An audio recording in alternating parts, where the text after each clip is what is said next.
From Relay FM, this is Connected, episode number 73. Today's show is brought to you by Igloo and PDF Pen from Smile. My name is Mike Hurley, and I'm joined by Mr. Stephen Hackett. Hello, Michael Hurley. Hello, Stephen Hackett, and hello to Federico Viticci. Good evening, guys. Oh, good evening, Federico. Yeah, it's getting dark out here. I'm really tired of this winter season. It's just started. Yeah, it should be over like tomorrow. But anyway, how are you, Mike? It's fast. How are you? I'm good. Doing? I'm very good. Yeah? Yeah. Okay. I've got a sticker on my Apple Pencil.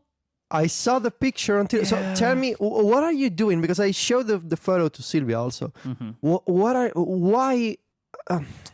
So why in general? Like, you're starting to put stickers on accessories, not just your main devices, but also the accessories to the device.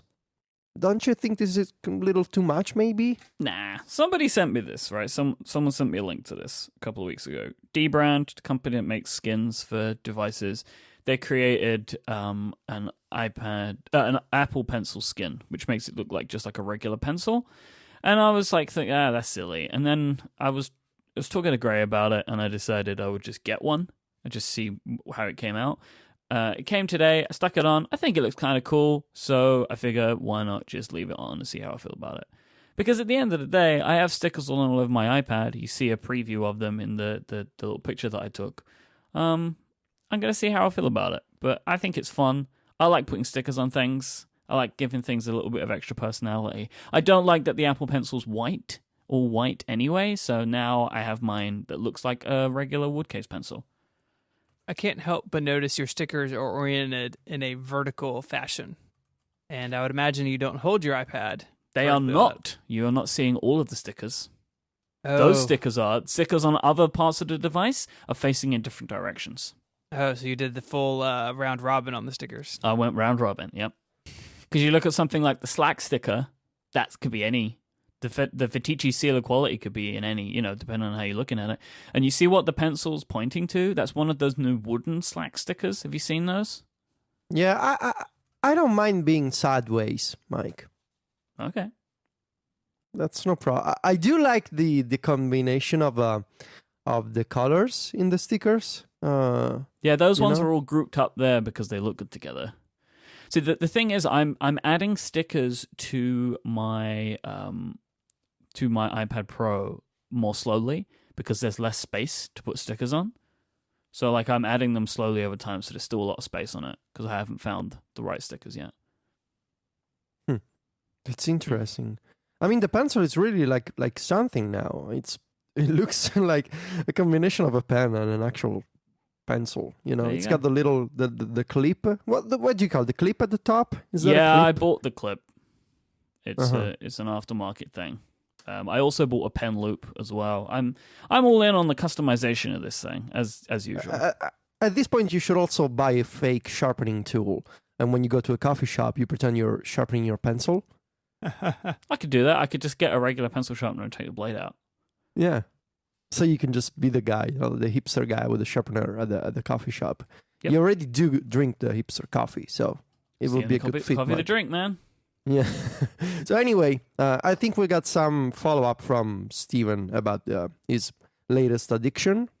We do have some follow-up. Before we get to it, I would like to point out episode 13 of this very program. You are dead to rights, Federico. No. Oh my God. In which one Federico Viticci outlines his concern and desire to preserve software from the App Store. Okay, I'll give you that. That's not all, though. There are episodes of Virtual. There's more? Where you did the same. Yes, okay, so I make fun of Steven, right, because of the OS 10 installers. I think, if I have to be serious, I know why he's doing it, and I appreciate the effort, and maybe if I had the capacity, I would do the same with iOS. In all seriousness, I think preserving software is awesome. It's something that people should be doing. But I guess my main argument is big companies should be doing this. Apple should be doing this. Nintendo, Sony, all the big guys, with the digital content should find ways to preserve content and let people use apps or play games again 20, 30 years from now. What I find amusing is that I imagine this sort of attic in Steven's house, and his family doesn't know about it. So it's like I have this sort of different image of Steven collecting stuff secretly from his family. That's what I find amusing, even if that's probably not true. But I like to think that Steven has like a secret base where he stashes all of his old Macs and backups and stuff. I do understand why you do that, Steven. So if I poke fun sometimes, it's only for the sake of the show, That's good. That will help me through my therapy appointment. I can poke fun because I just think it's crazy. So there's that. Well, see, Mike is a bad person. I pretend to be a bad person, Steven. Yeah. Pretending to be a bad person, does that make you better or worse? That may be worse. Because you're aware that it's bad and you're still doing it. No, because if you look at it from my perspective, I do it for the sake of the show. So it makes me also a good colleague, not also a good friend. I don't know if that makes you a good colleague. No, it does. Well, you put it that way. And I did have some help. I have some people to thank for helping me source some pre-release OS X stuff. There are all these versions of OS X before they got to like 10.0. They had the developer previews and a public beta, and they had Rhapsody and Mac OS X Server 1.0. I now have the complete set of OS X installers. So thank you if you helped me on Twitter source some of that stuff. And the one guy on eBay I bought a disc from. So the collection of OS X installers is now complete. And I've been playing with some of those developer previews on a PowerBook, and man, the road to OS X was a bumpy one. We'll just leave it at that. If anyone was around that transition or working as a developer during that transition, my hat is off to you for living through that time and surviving it. So it's complete.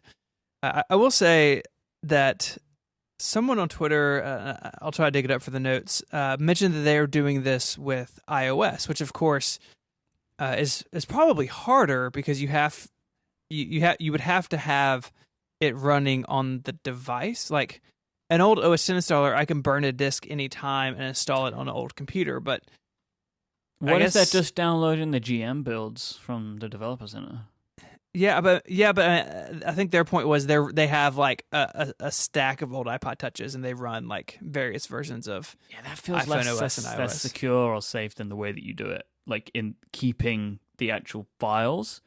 Because well, the problem, the fragility is there in both ways, right? Because I've got, like, say these OS X developer previews as an example. DP1 only ran on like 2 machines, and then DP2, etc., ran on several. And I've got like a PowerBook and a tower that can run those old versions of OS X, but at some point those old G3 Macs are going to explode, and like at some point these just become bits on disk where you can't actually run them, which is like the problem with software, like saving software and preserving it, is that eventually like you run into the situation where it can't be run anymore. Like the old, stuff that ran on big punch card machines, like you have to have a punch card machine to run that. You can't virtualize it. You can't put it on something else. And once all that hardware goes away, then it just becomes ones and zeros, which is like, it's sort of a losing fight trying to preserve software where, even if that PowerBook Pismo I have, even if it dies, like the logic board goes up in smoke, I still have the computer, right? It's not functioning, which makes it less interesting, but I still have like the design of it and the weight and the way it worked and the way the batteries came out. So it's kind of a different thing.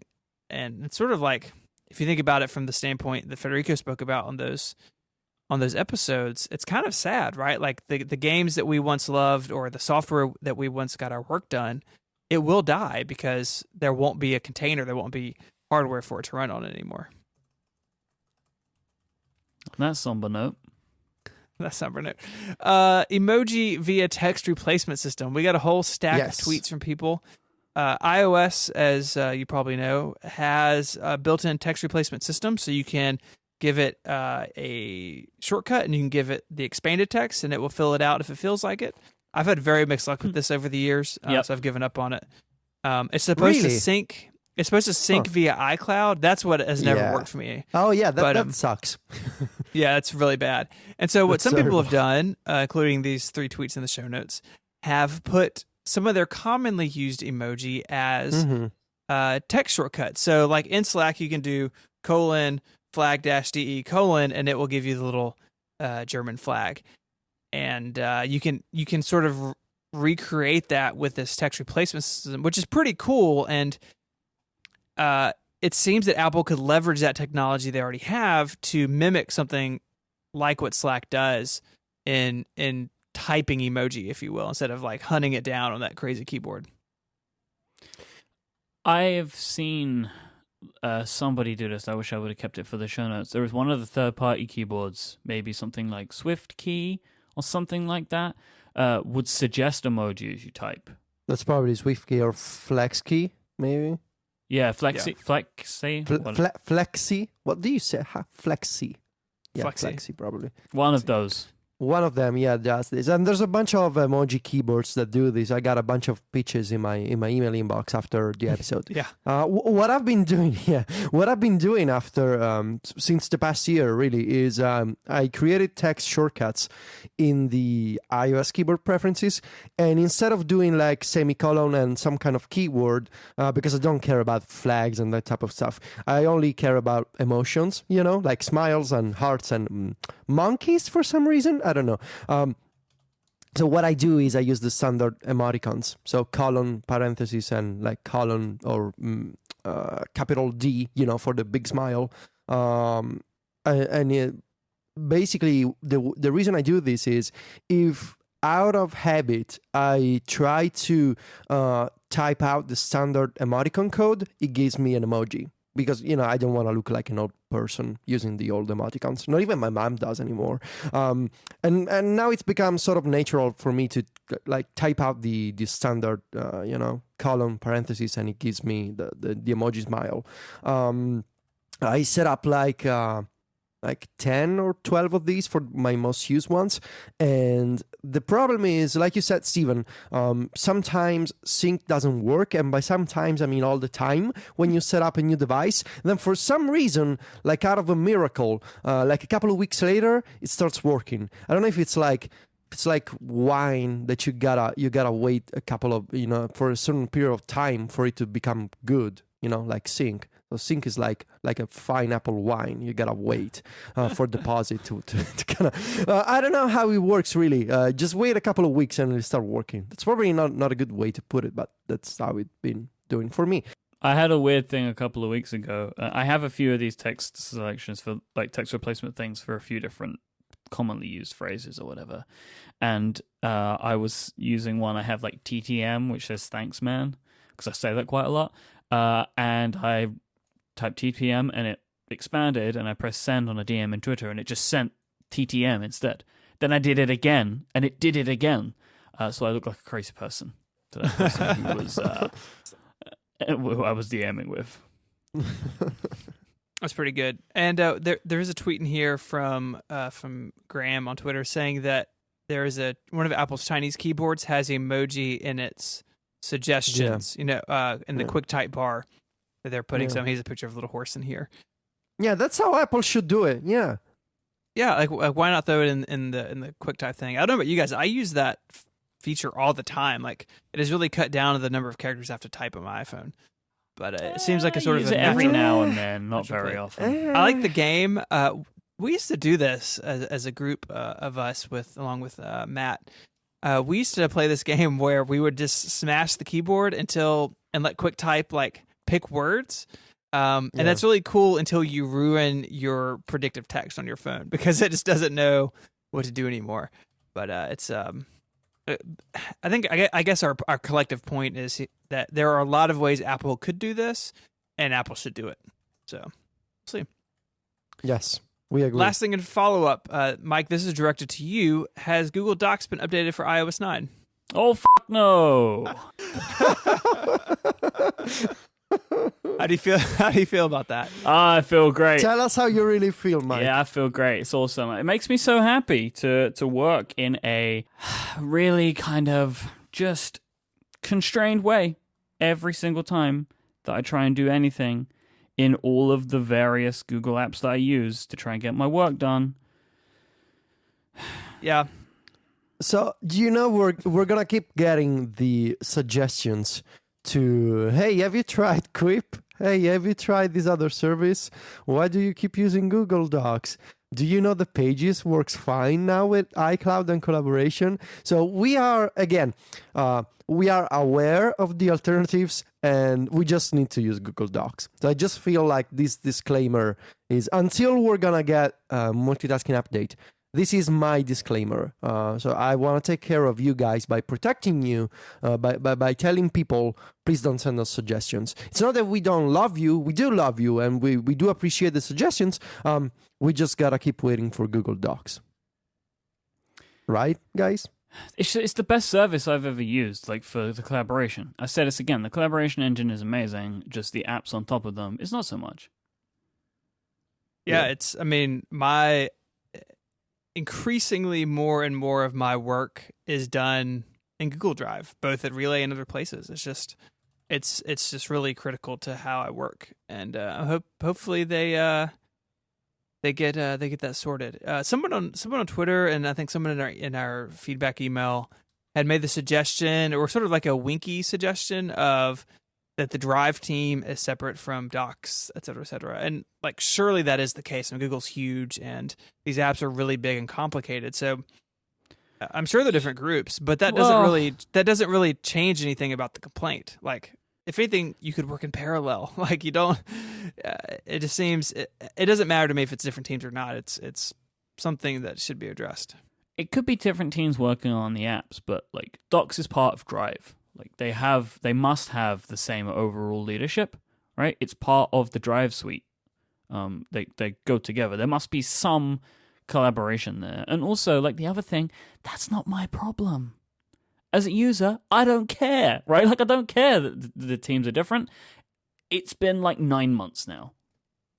So I am unhappy, clearly. Really? It's been how many months? Well, like, how long ago did the betas begin? Oh, well, June. Yeah. Yes. Well, maybe, I don't know, the guy at Google in charge of following the news was drunk in San Francisco and he didn't notice until September. That could be an excuse. That is an unacceptable excuse. Especially because, being drunk from June to September is probably not a good strategy. Yep. So yeah, we're gonna keep waiting and being said, that's what we do lately when it comes to Google Apps on the iPad. I'm sorry, Mike. I continue to be sorry about this. There's lots of sombering things in the follow-up this week. Yeah, let's talk about something slightly happier, shall we? Yeah, sounds good. So I have gotten into the world of the Sonos sound equipment, and there's a note here from Federico. Can Steven explain Sonos to me? So I guess the pitch for Sonos is it's high-end, speaker system, but sort of like for the 21st century. So I just bought one of their speakers, but I can go out and buy others, and I can go buy other devices they sell. And basically, you can kind of build up your system over time. And so you can do this. You can have a couple of what I have in different rooms of the house. And so you can play music to like the kitchen or the bedroom and it'd be separate. Or you can tie them together. So you could say, hey, these are both in the living room, and this one is the left speaker, or use this one as the right speaker. And they're all very intelligent. They work over wireless. The model I have even has an Ethernet jack on the back of it. You can do it over your wired connection. And it basically turns speakers from something that are just sort of a dumb thing that just plays what they're told to something that's a lot more dynamic. And the hardware is great. They sound great. It's actually very Apple-like in a lot of ways. The hardware, I bought the Play 1, which is sort of like their base model. And we can find a link to that, put in the show notes. But it it comes out of the box. It's beautifully wrapped. It's a beautiful device. I bought it in white.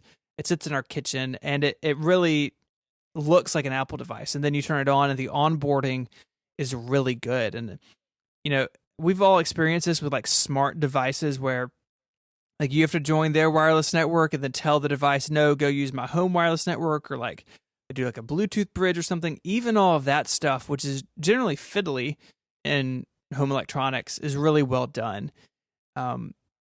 And they have their own, like they work on their own deal. So this is not using AirPlay.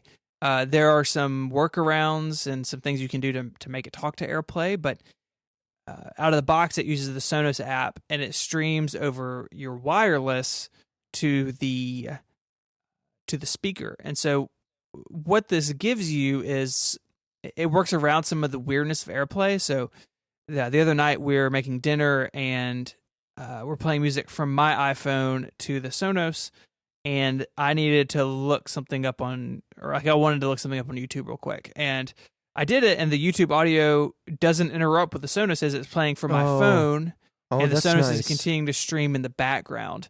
And so it's a little weird that it is broken, like it's not in control center, like it's broken away from the system audio.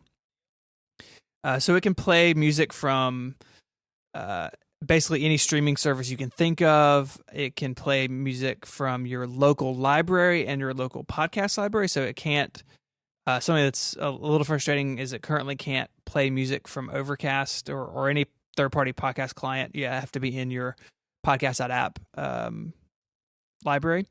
But really for music, it's really great. And so I've been listening to stuff just locally on my from my phone. And if you use something like, I know Spotify supports this, where my wife and I can have a shared queue, and so she can add a song, I can add a song, and it just plays through it. It's all really great, and I'm really enjoying it. And like a lot of people on Twitter were like, "Yes, you will buy more of them," and I can totally see how that's going to happen.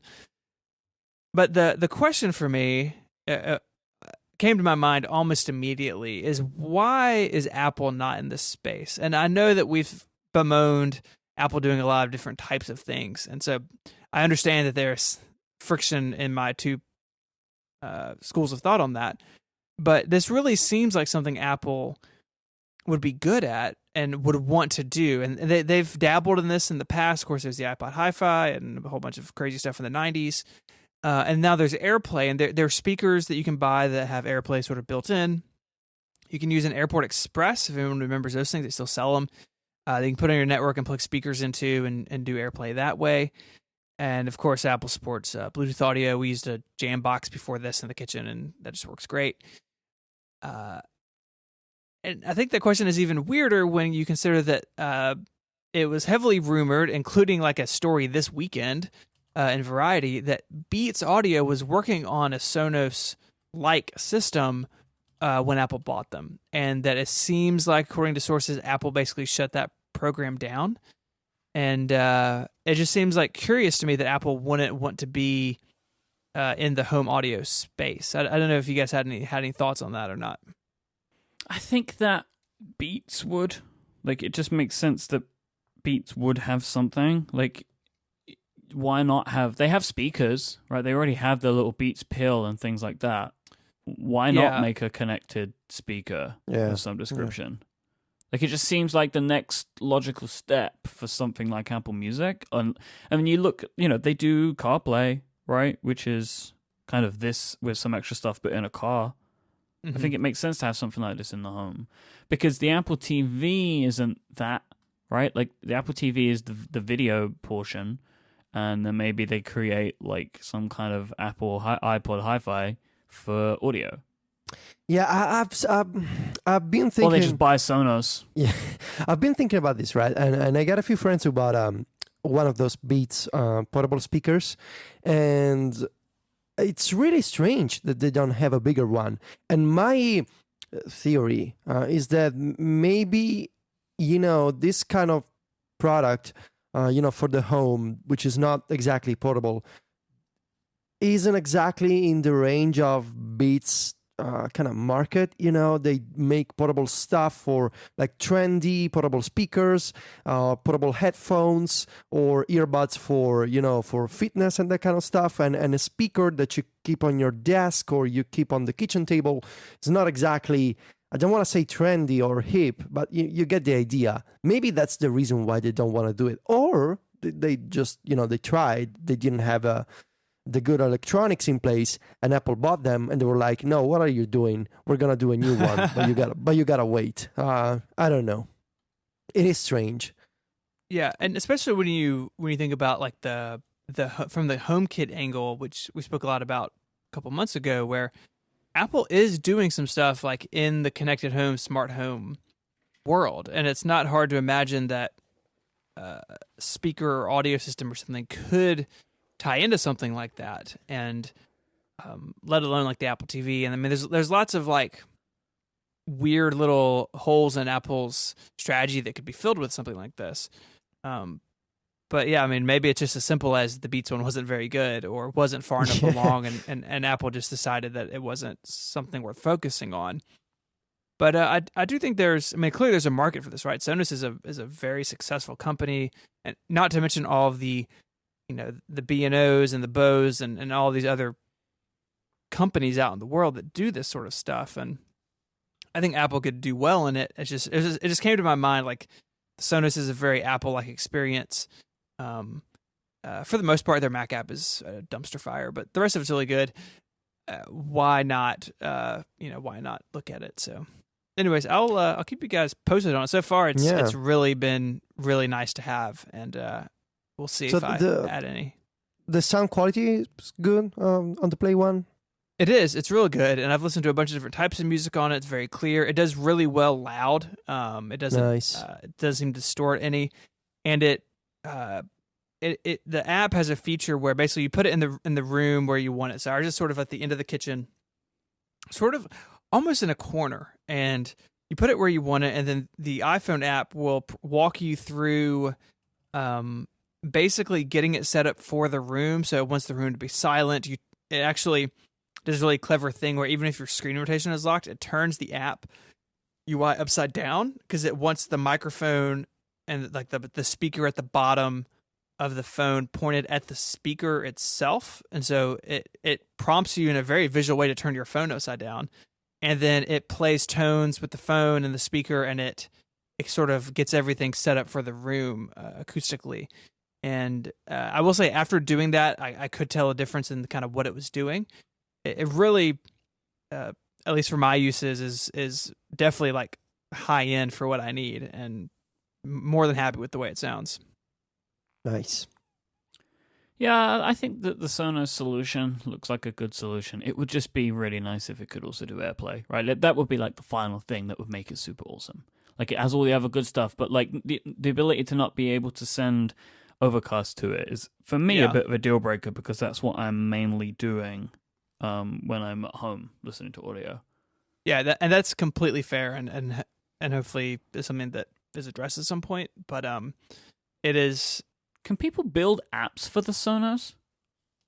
I know there is. I know there is a program. I'm not quite sure of the details on that. But you have to work with them, I assume. I think so. Yeah. Like, you can't just show up and be like, because they don't have an app store, right? There's no Sonos app store, I'm assuming. I don't know. Yeah, I'm not real positive to tell you the truth. All right. So did you try the Apple Music beta program? I don't have an Apple Music account, so no. Oh, that's right. That's right. Sorry, I forgot. This week's episode is brought to you by Igloo. We all love Igloo. They make the internet that you will actually like. And this is because Igloo understand that you don't have to be tied to your desk, stuck in that one location to get your work done. People don't want to work like that these days. People don't work like that these days. So they have built their intranet to be able to be used from wherever you are, whether you want to work from the bus, whether you want to work on a train, whether you want to work from a friend's house, maybe you want to work in the garden, you can work from a co-working space. No matter where you are, everything's going to be with you. Your task lists, your documents, everything. Your status updates, so you can let the team know how you've just done on that client meeting. It's all going to be with you. It's all mobile. It looks and feels great on all devices. They've optimized it to look good on phones and tablets and computers. It looks great everywhere. And one of the reasons it looks great is because you get the ability to customize Igloo with all the colors that you like. You can get to put your team and company identity in there, and you can also customize everybody's areas, their group spaces, to give them just the right functions and tools that they need to get their work done. Igloo have also worked to integrate services like Box, Google Drive, and Dropbox into their big, easy to secure platform, because these days people are using these applications as a way to access their stuff from wherever they are, right? Like we all use it. But if you're taking company documents and putting them in your own personal account, that can be a security risk. Not only because, and also, it also splits up the documents and there can be different versions, right? Let alone the fact that it's a security risk. So Igloo have integrated all of these services into their platform so you can still use them and stay secure and safe and make sure that everybody's on the same page. Igloo have 256-bit encryption, single sign-on, and Active Directory integrations. This is just an example of how safe and secure Igloo is. They also have their own document previewing engine where you can share files with your coworkers, you can collaborate together, and this has read receipts built right in so you can see who has looked at a specific document and make sure that everybody's on the right page together. It's time to break away from the internet that you hate. Go and sign up for Igloo right now, and you can try it out for free of any team of up to 10 people for as long as you want, which is an awesome deal. Sign up right now at igloosoftware.com/connected. Thank you so much to Igloo for their support of this show and Relay FM. So we were discussing yesterday about what we were going to talk about today. We had a couple of topics that have been sitting in our cryogenic chamber that we were looking to bring out. And then Apple dropped iOS 9.3 on us. Yeah, that was quite the surprise.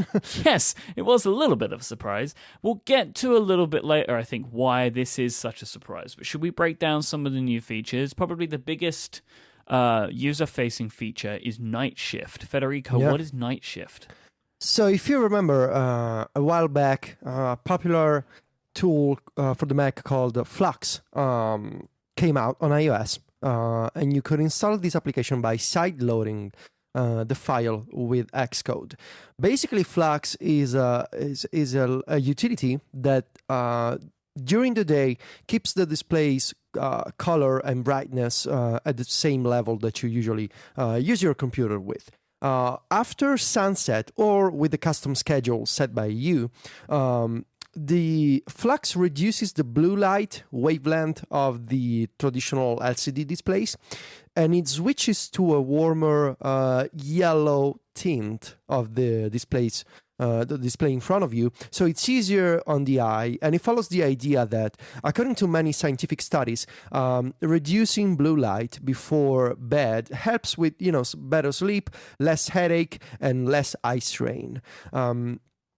Apple, of course, came down with their ban hammer on side-loading Flux, and now with iOS 9.3, to everyone's surprise, there's a new tool called Night Shift, which basically does exactly what Flux does. It's integrated with the operating system, so if you go into settings, display and brightness, there's a new reduce blue light setting. You can say, I want my device to reduce the blue light after sunset until sunrise, or you can set a custom schedule. If you're like me and you have, weird habits when it comes to sleep time and waking up in the morning, or should I say lunchtime, you can also activate Night Shift manually. There's a toggle, so it's really like low power mode. You can activate it manually anytime you want. You can also let the system kick it in and activate it automatically. So I tried it last night. I've always been kind of skeptical about Flux. I know many people who swear by Flux. They're like, I cannot use my MacBook without Flux, and every time I set up a new OS X machine, I install Flux because it's just so much better, and it's been so much better for my eyesight and going to bed every night. And I've always been kind of I don't really believe this. And the fact that I don't use a Mac anymore didn't exactly urge me to try Flux. So last night I set up at about 1 a.m. or 2 a.m. I was already in bed. I was watching a TV show with my girlfriend. I installed I activated the night shift on my two devices. So my primary iPhone 6s Plus and iPad Pro are already on iOS 9.3 beta 1. Yes, I know I'm not supposed to do this, but whatever, they're stable. So it works for me. Initially, my reaction is, okay, this is strange. This is very yellow. I don't like this. What am I going to do? But so I tweeted this, and a few people told me, stick with it for a couple of hours, and you'll see. So sure enough, I kept it enabled for about 4 hours, and when I got used to it, right? So I worked on a Mac Stories article. I did a bunch of email. After 4 hours and a half, maybe, I went back into the settings. I disabled the night shift, and the blue light hit me so hard. My eyes felt like they were burning. It was terrible. Like, I was looking at this screen. I was like, this is blue. How did I use this screen at night for the past 6-7 years, every single night? And I'm looking at this blue, just awful retina burning display. And it's just so nice. I feel like one night without, headache when I went to sleep. And I actually think I also slept better, but that could be the placebo effect of the first night. So I'll keep testing this, but it felt so nice on the eye. I'll give you that. I think I'm a Flux / night shift convert. I think I really like this, and sure, Apple kind of stole it from Flux. it's really similar, but it's a really nice done implementation, and I genuinely believe for lots of types of people who work at night, but also for the accessibility community, people with visual impairments or people who need to not strain their eyesight. I genuinely believe this is going to be a big deal, and it's great to see Apple doing this, even if I can shake the feeling that they were kind of upset by Flux and they were like, sure, you upset us, we're going to steal your idea, but still, as a customer, it works really well. I mean, I can't imagine that this was built in response to that, but clearly there's a Sherlocking element going on. Yes. Well, they probably got the idea there and then saw that Flux thing and was like, no way! We're doing that! And then they killed it. Could be. I mean, I don't know. Did you guys try it last night? Mm-hmm. I did. I'm not in the beta because I'm not a crazy person. Steven, you kill all the excitement. First up, no Apple Music, no betas. What do you do? Man. Make OS X installers. I'm excited about this because I'm one of those people. I've used Flux, as long as I can remember, and it really is nice. And to a point where a couple weeks ago I was working on my MacBook Pro, and then I picked up my wife's MacBook for something, and she doesn't run it, and it was like that experience you had where all of a sudden you feel like your eyes are being melted from your skull. So it is nice, and I'm looking forward to it. And it may be enough for me to play with the beta, but I think it's a welcome addition, especially on the iPad where the screen is just so much bigger. Yeah. I've never used Flux before. It's not so much of an issue to me now because I very rarely work late on my iMac, but I am working late in the evenings on my iPad and on my iPhone. So I installed this and was surprised just how quickly I got used to it. So I had it on my iPhone first, and I was looking at it for a couple of hours, picked up my iPad, and I hadn't enabled the night shift, and it was crazy. Like, it just looked so different.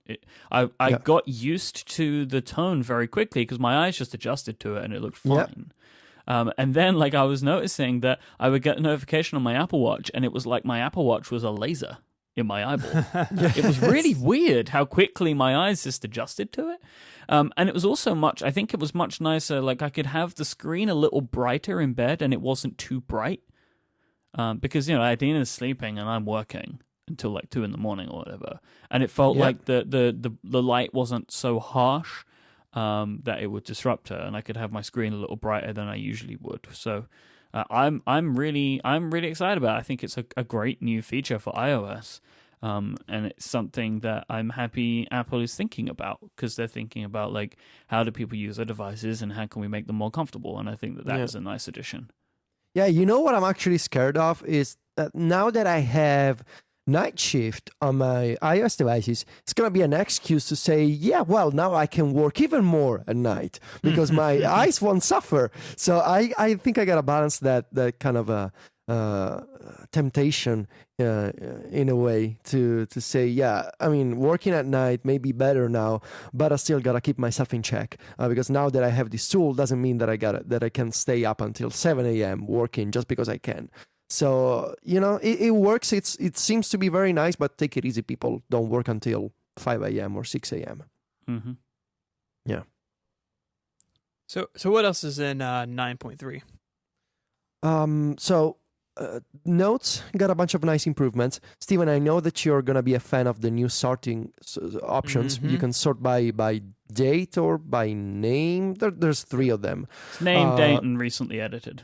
Nice. That's very nice. And you can also, this is a big deal for me actually, you can now password or Touch ID protect individual notes. So if you go into a note in the Notes app on 9.3 and you tap the share icon, which is a super weird place to put this button. Yeah, let's not talk about the share sheet right now. But anyway, if you tap the share icon, there's a new, I want to say, action extension to say, I want to protect this note. So if you store any type of sensitive data in the Notes app, like, I don't know, your passport, your personal documents, or health information, like I plan to, you can now say, I want to protect this note, so every time I open it, it's going to be password protected, and only me, in theory, only I should be able to access this note. So that's nice, and I'm glad that I switched to the Notes app. I'm going to put a bunch of scanned documents, PDFs,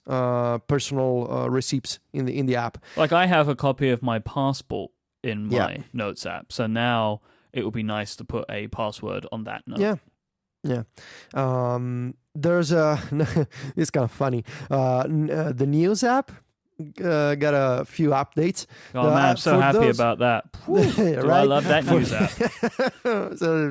So in this groundbreaking series of update, there's a better algorithm for recommending stories to you. The main view, which is called the For You section, like Apple Music, should be faster. You can now tap videos in the main feed and play them without having to go into the story and find the video and play the video. What else is new? There's going to be more editor's picks and, that type of recommendations. And, God, what else? Faster, better recommendations, videos. Apple is kind of struggling with news. They did this weird kind of thing a few days ago where they announced that they're reporting on how many users are actually using Notes. It was wrong, and there are actually more people using news than they were expecting them to be. They were like, "Hey guys, look at this new service. Actually, there's more people than we expected using this service." It's a super weird article in the Wall Street Journal. I'll put it in the show notes, and they have quotes from a bunch of different people at different media outlets. And there are so many people like, "Oh, it's okay, but we love our relationship with Apple. We love Apple so much. News is doing okay. We love Apple." It's so weird to read it because they put in these quotes on the record, but nobody wants to upset Eddie. Yeah, it's strange, right? Because it feels like they want to say, well, news is amazing and many people use news, but actually even more people than we thought use news. So if the publishers say we haven't seen much traffic, the fault is ours because we I don't know, like it's trying to spin a bad argument in 2 ways, and I really don't understand it. Anyway, if you use Apple News, look out for iOS 9.3 because there's going to be a bunch of improvements. This is nice. The Health app is going to have 2 major updates or 2 major new features. You can now view your watch activity data in the dashboard. There's a new card that you can put in for the activity category from your Apple Watch, so you can see move, stand, and workout data with it looks really nice. There's a dark preview card in the Health app. And also for each individual category, or at least for most of the categories in the app, the Apple now recommends you third-party apps from the App Store. So if you go into the weight category, for instance, you can see Lose It, or like the Why Things app for the digital scale. If you go into the steps section, maybe you will be able to find Parameter Plus Plus, or other step counters from the App Store. And the idea is we have these different sections based on HealthKit, and there's a lot of these apps on the App Store, so we want to recommend relevant apps to the user. Now that's laudable. That's very nice. My questions are, and my concerns, I guess, how are you gonna recommend these apps? Are we gonna see the same apps over and over, and the usual suspects like MyFitnessPal, Lose It, and Why Things? Or are we gonna see more rotation of these recommendations? Are people gonna care at all about these recommendations, and are they gonna have any sort of meaningful effect on developers and users? Because I feel like every time Apple tried to push these recommendations, they got more negative reactions than necessary. Remember when they were pushing app recommendations on the lock screen based on your location, and then they had to add a setting to disable that because people didn't really like the idea. We'll see how it goes, I guess. The Health app could use a little more love. There's a few apps that do a better job at providing dashboards and visualizations for your health data. We'll see. Maybe with iOS 10. I keep saying this to myself. Maybe with iOS 10. If you're one of those people, and Mike, you certainly are not, with a car and a CarPlay unit, maybe you can have a friend with the CarPlay unit, Mike. I don't know. Anyway, Apple Music and Maps. So in the Music app, I think you will have the For You section, and in Maps, you're going to have nearby recommendations. So again, Apple wants to do more recommendations. So now if you plug in your phone, activate the CarPlay dashboard, you're driving, you're getting recommendations from Maps for restaurant, coffee shops, gas stations, you name it. As long as Apple Maps can find it, and I have some doubts about that, you will get some suggestions. I guess that's about it. So why did Apple do this? Why are they doing this preview? Why are they talking about it? Why is 9.3 out in beta now? Why does it have all these new features? Well, why are we not waiting for iOS 10 for all this stuff? Right. I have two theories. One is they want to get back in the news cycle after CES. So they left the stage open to Samsung and HTC and all these other companies, and they kind of want to back into the press coverage and in a big way. But also the other theory that I subscribe to is they're kind of breaking out from the annual September release cycle where they say, okay, we work on this OS for a year. We bundle together hundreds of features. We give it to you in September. And if you don't like it, well, tough luck, you're going to wait another year for updates and changes.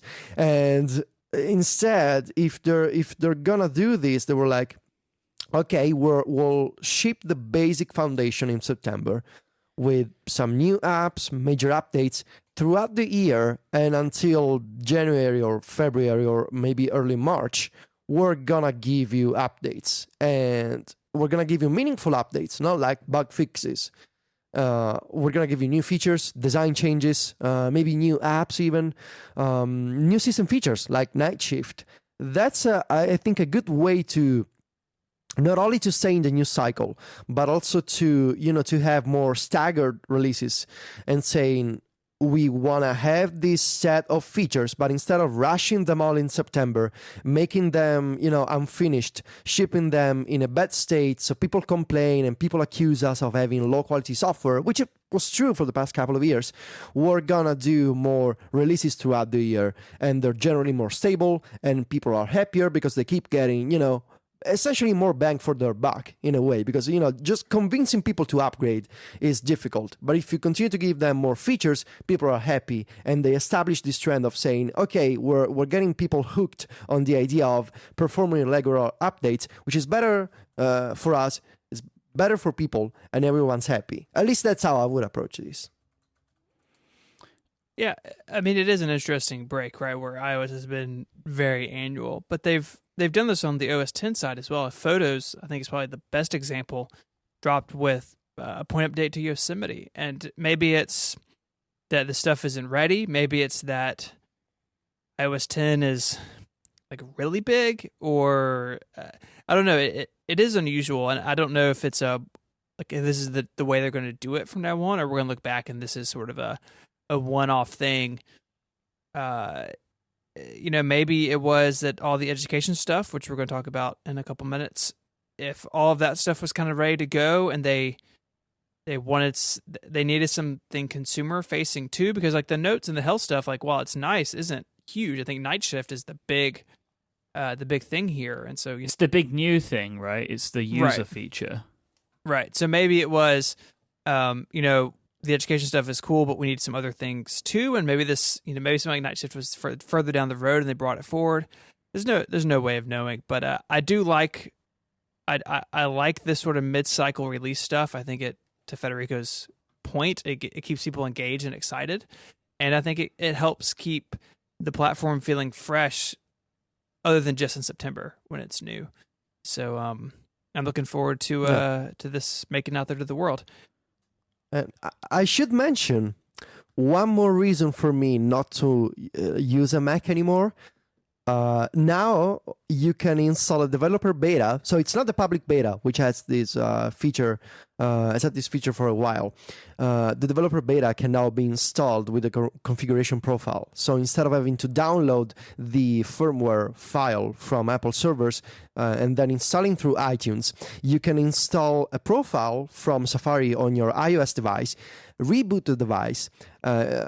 When you open the settings again, you will find the beta seed available as a software update, and you can do the entire process directly on iOS without having to use a Mac. So one more item checked off from my list of reasons why I need a Mac in 2016. This was just way nicer a process. And it was incredible. I mean, I just tap a file, start the download, and boom, done. It was so much nicer than having to use iTunes. So yeah, I'm happy. Another reason why my MacBook Air can die slowly and peacefully. So also, not really previewed, but it's in the developer thing. People have been talking about it. tvOS is going to get a nice update as well. It's going to be tvOS 9.2 because no one knows how version numbers work with tvOS. Couple headline things. You're going to have folders in the UI, so you can put all your games in a folder, which would be nice. It's going to support Bluetooth keyboards, which, of course, the old Apple TV did, and then it was dropped. That's coming back now, sort of following in the footsteps of the remote app. And that's nice. I've had a Bluetooth keyboard set up with my old one. I'm curious as if I'll do it this time around because the Siri stuff really is been pretty good, at least for my uses. So I don't know if I'll bring that keyboard back or not. And then there's a lot of stuff with app analytics. Federico, can you walk us through that? So now you can, if you're a developer, I think the major updates for app analytics are you can keep track of campaign tracking codes and see how they're doing. And if you have a tvOS app, you can now see how many people view your app page on the tvOS App Store, which is nice. The main problem is I don't believe developers can yet generate links to apps on the App Store. So, for example, we just covered on Mac Stories the new VLC app, the free video player. And at the end of the article, we had to write, to get VLC for your Apple TV, you need to search for VLC on the TV App Store, which is just awful. There should be a way to link to an item, because the hyperlink is the currency of the web, and there's no reason why an Apple TV as a web-connected device shouldn't be able to have links to apps on the App Store. But yeah, I guess if you're a developer and you wanna see more of your app analytics, now there's more to check out in iTunes Connect. And also, I believe there's now a way to see how many people are converting to paid in-app purchases. that should be nice. With a lot of apps switching to a freemium model, that's a welcome addition. I keep hearing from developers that app analytics is getting better, and they're like discovering how people are finding their apps. The big omission here, of course, is the Mac App Store, which still has no analytics for developers. The what App Store? Yeah, the one on the computer, Mike. Oh, okay. That one. Still no test flight, no analytics. It's really kind of bad. But yeah, Feel like a ghost town. iOS and tvOS, you should be happy. Last thing that interested me about tvOS is that it now has a podcasts app on the Apple TV, which is interesting. Although I've seen some people tweet today that it doesn't currently support video podcasts. Which is it doesn't make sense. It's like the main reason you would maybe want it. It's like if you made a podcast app for the iPhone and it didn't play any audio. Exactly. Like, what's going on? It's a peculiar omission, but beta, Mike. Beta. It's a beta. Yep. It's a beta. We'll go with File a that. radar, Mike. File a radar. I'm not going to do it. I don't care enough. But I just thought that was funny. All right, let's take a break. On the other side of this break, we're going to have Fraser Speirs join us, who is a new Relay FM host, to talk about iOS in education. But this week's episode is brought to you by Smile and PDF Pen, your Swiss Army knife for working with PDFs. With PDF Pen, you will have all of the basics covered, such as filling and signing forms, making edits, highlighting, and even OCRing. You'll be like a PDF wizard when you use redaction, word export, page numbering, and even its cousin, Bates numbering, which is a very fancy thing that I don't fully understand, but I remember Stephen talking to me once about how excited he was about that. And with PDF Pen for iPad and iPhone, you'll be able to take control of contracts and forms no matter where you are. If you're the type of person that enjoys a paperless office, you're going to love PDF Pen. No more printing, no more scanning and faxing. Just fill and sign with PDF Pen and you'll be on your way. I cannot explain how much I love PDF Pen because it makes these things so easy for me. I don't need to have a printer and scanner at home because I have PDF Pen. Very frequently, people send me contracts that I need to sign, or I have to get people to sign contracts which also require my signature. And with PDF Pen, I can do it so easily. Sometimes people send me contracts to sign that are Word documents, and I don't know what I'm supposed to do with that, but PDF Pen makes it easy. I put it into PDF Pen, I can add my signature, I can export it as a PDF, or I can even export it as a Word document. It is magic. It saves me so much time. I love PDF Pen. Smile also has 10 great tutorials from the talented Mr. David Sparks, Mr. Max Sparky as you know him. These short videos will teach you everything that you need to know about PDF Pen 7. You can learn more about PDF Pen at smilesoftware.com/connected. PDF Pen 7 and PDF Pen Pro 7 require Yosemite, but work beautifully on El Capitan, of course, and PDF Pen for iOS is available from the App Store. Thank you so much to Smile for their continued support of this show. So a big part of the news about iOS 9.3, in addition to all the consumer-facing stuff, is a whole bunch of stuff geared towards the education market. And really, at least of what's on Apple's website, that's the majority of what iOS 9.3 is bringing. And we have brought a very special guest today, really an expert in the field. Fraser Speirs is a co-host of the Out of School podcast and a new show on Relay named Canvas with some Italian guy who I can't remember his name. So Fraser, welcome to Connected. Thanks, Stephen. Thanks for having me on. So yesterday, obviously big news for the iPad in the classroom, which of course you have lots of experience in. Your school was the first one-to-one iPad program in the world, I believe. Is that correct? As far as we know, nobody's contradicted me really on that yet, so I'm going to keep saying it until someone does. You are the pioneer. Yeah. It's been 6 years, and I think your claim is probably safe. So Apple's announcements really kind of fall into several big buckets. The first being shared iPads, which and all of this language, at least on Apple's public site, is I don't want to say hand wavy, but it's not real detail rich. So what is the shared iPad program about, and how do you think it's going to work? Okay, so basically what this is it's multi-users for iPad. And as far as I can tell, it's specifically for iPad. I'm not assuming that multi-user is coming to the iPhone or anything like that. And this is also positioned as a feature that is only available to education. So we can talk a little bit later about how they might enforce that. But basically what it is that students can log into an iPad, multiple students can log into an iPad, and they will get a personalized experience, just more or less exactly like you get on OS X. Where you have, and I'm not sure what the credential is that you log in with, whether it's a PIN code for every user or their Apple ID password or something like that. But there is some mechanism by which individual students can be identified, and they log into the iPad and they get a personalized apps and data experience on that device, which of course is something that hasn't been possible in iOS since forever. And I think we can possibly thank the Chromebook team at Google for doing such a good job of selling Chromebooks to schools that Apple has finally had a push to bring this feature to iOS.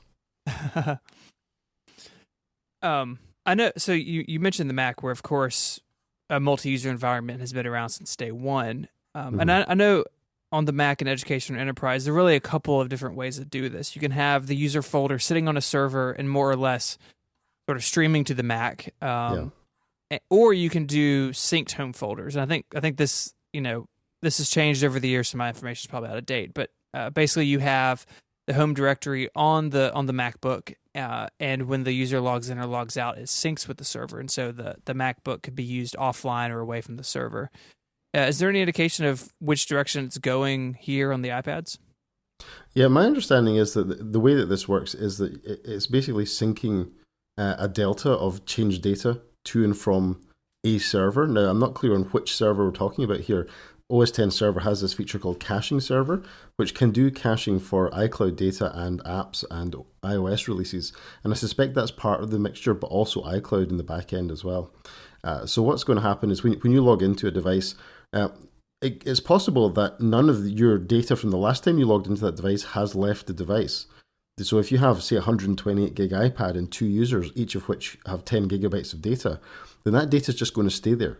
And it's only when the device comes under storage pressure that some data is going to be ejected to a caching server or to iCloud, and then it'll stream back once you log back into the device. So if you do have a very large iPad and very few users, there's a possibility that you'll have a very slick experience because all the data will be able to survive on the device for both users at the same time. But if you have a 16 gigabyte iPad and 20 users, you're going to have an agonizing wait every time you reassign that device to a new user. So in the ideal scenario, would you have maybe, 20 iPads in a classroom and each kid can pick up any of them rather than like a kid can pick up any iPad in the entire school? What you're really going to want to do, if you're doing a shared iPad deployment, is you're going to want to take, say, a cart of 20 iPads and 20 kids in the classroom. You're going to want to say iPad number 1 goes to Bobby every day, and iPad number 2 goes to Alice every day, and iPad number 3 goes to Colin every day. So you want to have the same users having the same device, because if you just give them out willy-nilly, then the number of users that might go through that device over the course of a day or a week will be very high, which will increase the possibility of some data being ejected from the device. Whereas if you only, let's say you deploy a 64 gigabyte iPad and you say that there's one pupil in each class in the school uses that iPad, then you can say, well, there's 7 users. On average, our users maybe make 6 gigabytes of data. Therefore, we can size our iPad correctly to increase the chances that nobody will ever have their data sent off the device to the cloud, which minimizes your login time again. That would be the ideal scenario. So the classic sort of seating chart approach to deploying iPads to individual pupils in the classroom is going to be really important here. You do not want kids picking up any iPad out the set and just using it. You want to make sure the same kids get the same iPad every time. But that still seems a lot better than somebody having to, I guess, drag a cart around to every classroom the class is going to be in over the course of a day, right? Yeah, I mean, the cart-based approach is good for primary schools, really, K through 8th grade or whatever that is in the US. For secondary schools, the ideal scenario is one-to-one. I mean, my school is one-to-one, and I would argue for quite a long time, actually, that one-to-one is the right approach for everybody. From an educational point of view, I would say that is the game changer. I was talking to my head teacher about these announcements yesterday, and she said, look, I would rather have one-to-one Chromebook than shared iPads. And I said I would rather have one-to-one Kindle Fire than shared iPads. And I think that's to me, that's really the number one thing. In secondary, it gets very complicated because classes split up and go back together for different subjects. So they might be separated for one subject and together for another. So getting those devices to the students where they go is a really difficult logistical task. Whereas in primary schools, it's a lot easier because the kids stay usually together, usually in the one classroom for most of the day. So that's where carts can actually be made to work. Whereas in secondary schools, even with shared iPad, I think it's going to be difficult to logistically get that sorted out for them.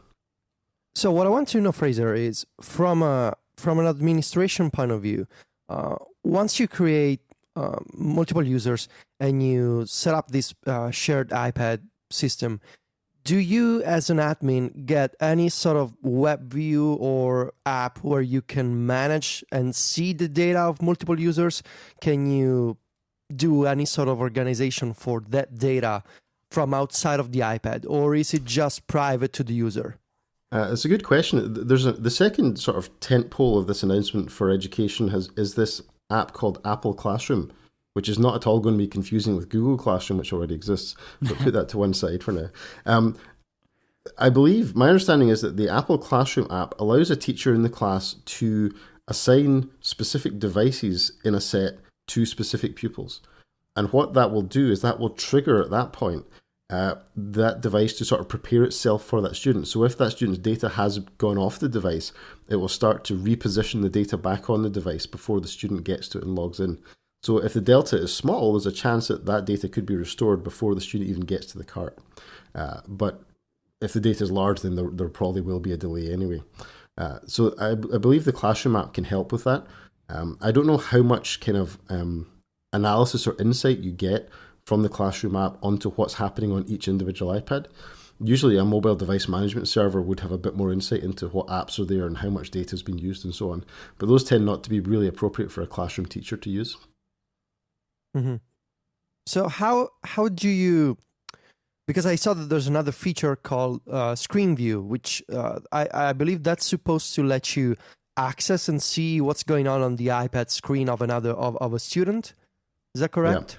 Yeah. So for me, this is the most important feature because our school's 1-to-1, so we're probably not going to use shared iPad very much, but we will absolutely use this. And I remember when we started our iPad deployment, it was probably the first or second conversation I had with our Apple people, our business development people here. I said, look, where's Apple Remote Desktop for iOS? I really would love in the classroom to be able to, from my iPad, go and look at another student's iPad and either make sure that they're on task or help them with something.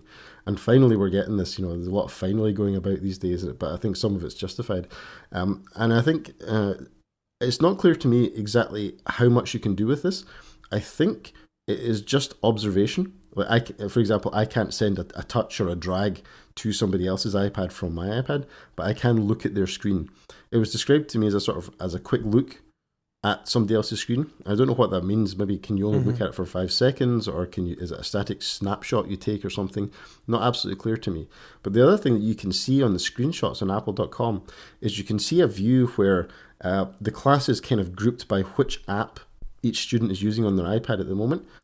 So in the Classroom app, it seems like you can see, there's 10 people using Pages, 5 people using Safari, and 2 people using iTunes U or something like that. And that would be really nice because then you can see, assuming that updates in real time, you could see if somebody had jumped into Angry Birds or something like that. I like that, in reading about it, there are a lot of similarities to Apple Remote Desktop, which is still around. But it also seems like a more of a modern take on. Like, I know one of the features Apple is kind of showing off on their pages is the ability for the teacher to take any iPad screen and AirPlay it to the Apple TV. So if someone's working on a problem or they've come up with a solution, the teacher can share that with the rest of the students pretty quickly, which I think is pretty neat. Yeah, we've got Apple TV in most of the classrooms in our school, and the kids are fairly au fait with being able to start AirPlay for themselves. But perhaps for younger teachers in classrooms full of younger students, 5, 6, 7-year-olds, it might be more helpful for the teacher to be able to start that rather than have to wait for the student to get it right. Gotcha.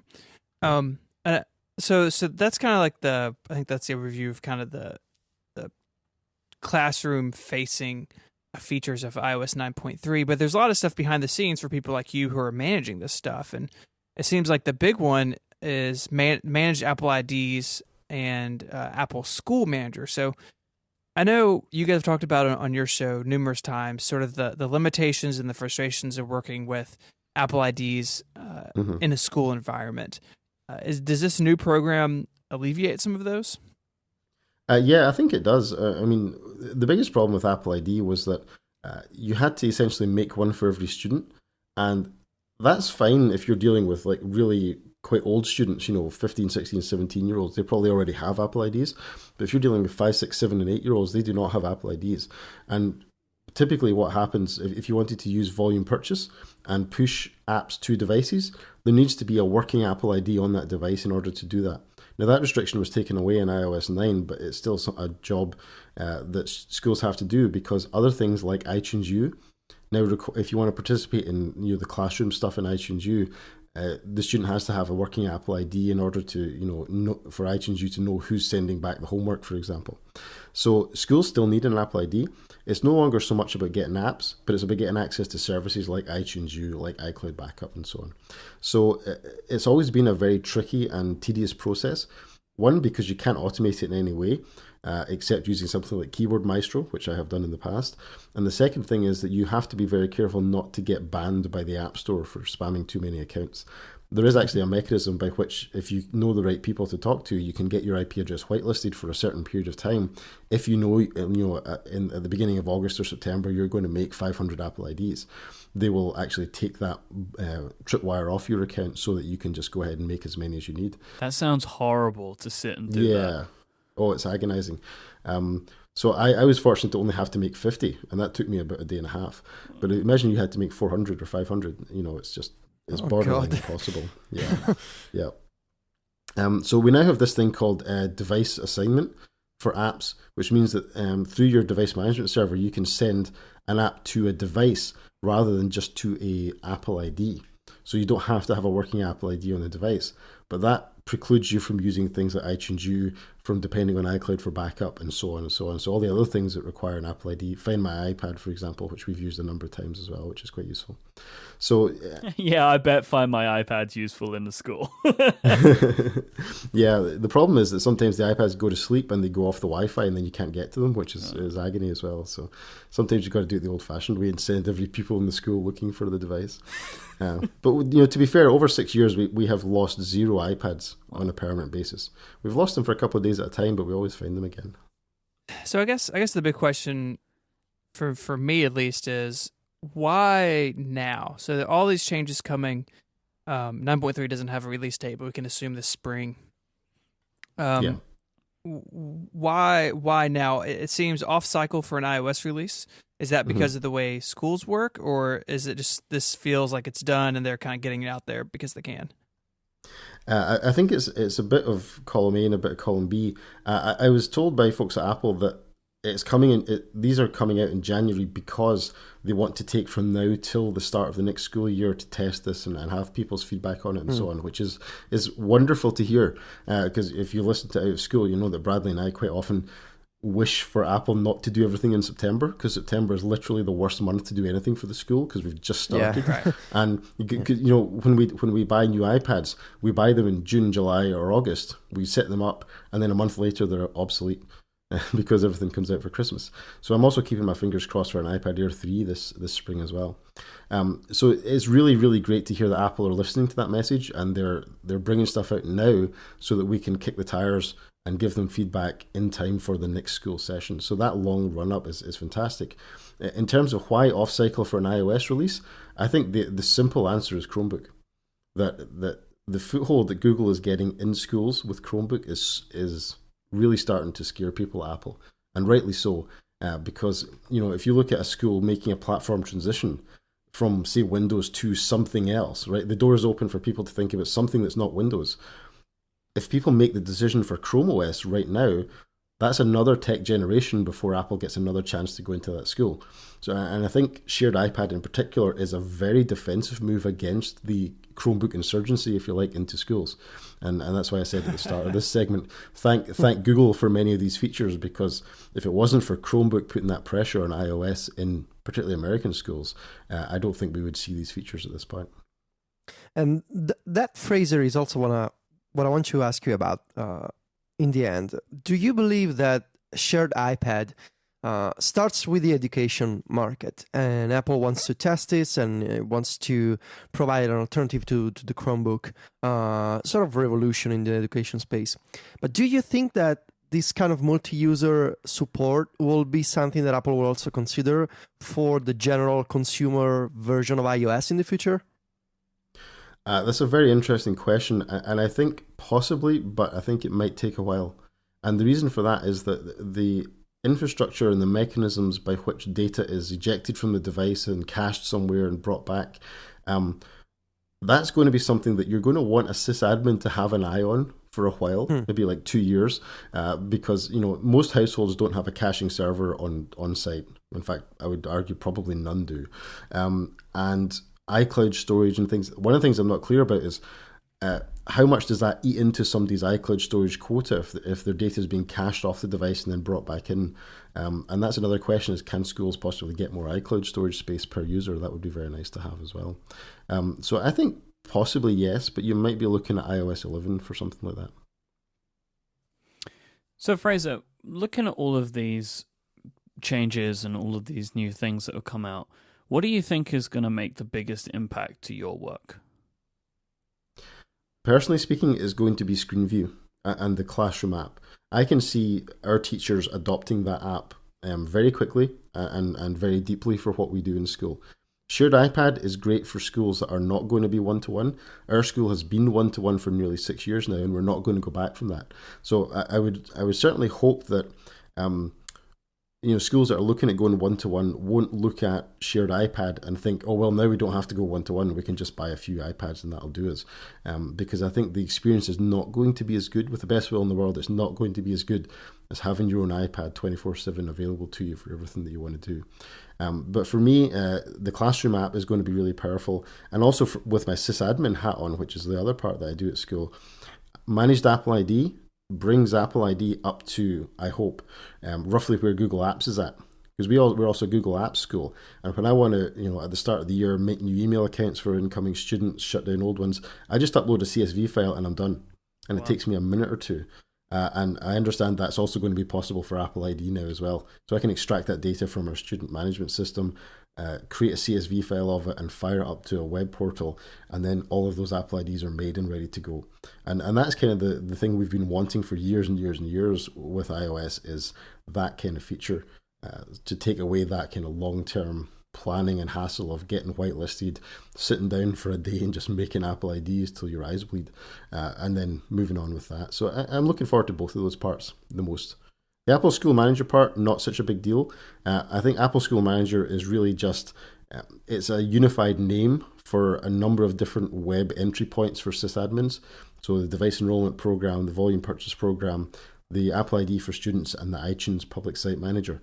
All of those were different places people had to go, and now that's all being brought together under Apple School Manager, which is good, but it is not the most important part of the announcement.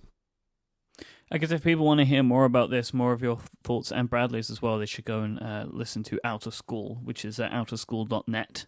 Yep, we're there every week. And if you want even more of Fraser, which you definitely do, and more of Federico, you should tune in to our new show on Relay FM called Canvas, which they both host. It's a fortnightly show discussing tips, tricks, workflows, and the best apps to living an iOS life. So you should go and check that out. The first episode is out now, and it is awesome. Fraser, is there anywhere else that people can find you?